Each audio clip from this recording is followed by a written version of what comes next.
My neighbor asked if I could use the winch on my 4Runner to help with the landscaping project, which involved moving this boulder in his yard. And here are some aerial images of the houses. I got my 4Runner where you see it by driving it across the beautifully manicured backyard on the right, and then several shrubs were removed so I could cross into the backyard where the 4Runner is currently parked.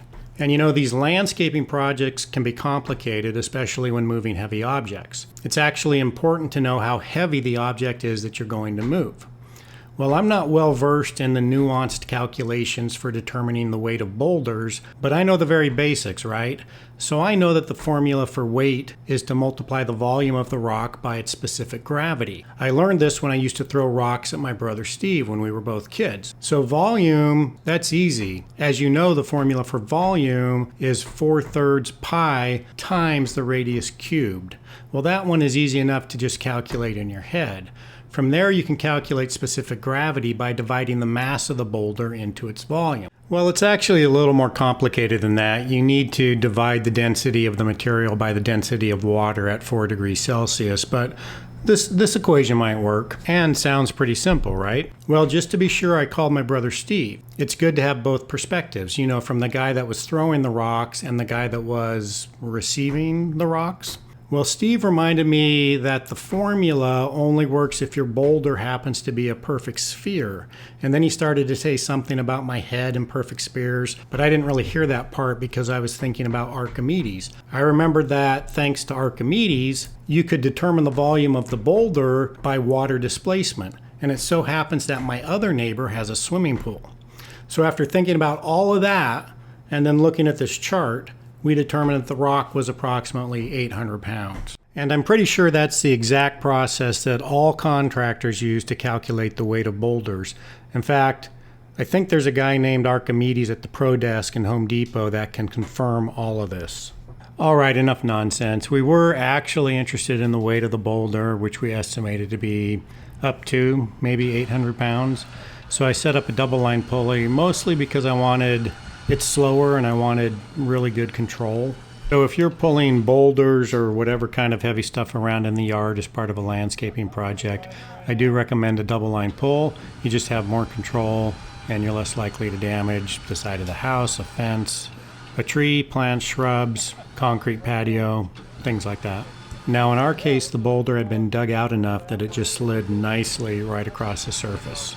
Now I'm going to break the rigging down here and we're going to move the 4Runner so we can pull the boulder in another direction.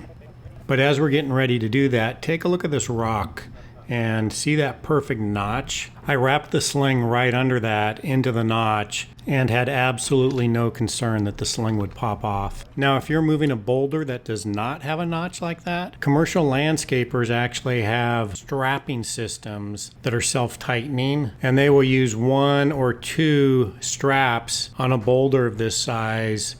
And as you pull on the straps, as I said, they self-tighten, and then you're not at risk that one will pop off. I found a YouTube video where these strapping systems are demonstrated, and I'll leave a link to it in the description. You know, while I was working on this project, I started thinking about, well, what other things could I use my winch for in terms of landscaping projects or just around the house? And I jumped on Google, and there's all kinds of stuff. You know, people are removing fence posts and tree stumps and shrubs and all kinds of stuff, but there was also quite a bit on using your winch as a hoist.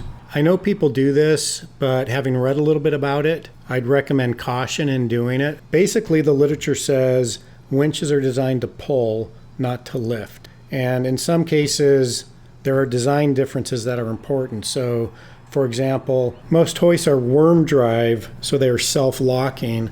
Most winches are planetary drive, so they can freewheel. The point is you have to be very sure that your winch has braking capability if you're going to use it as a hoist.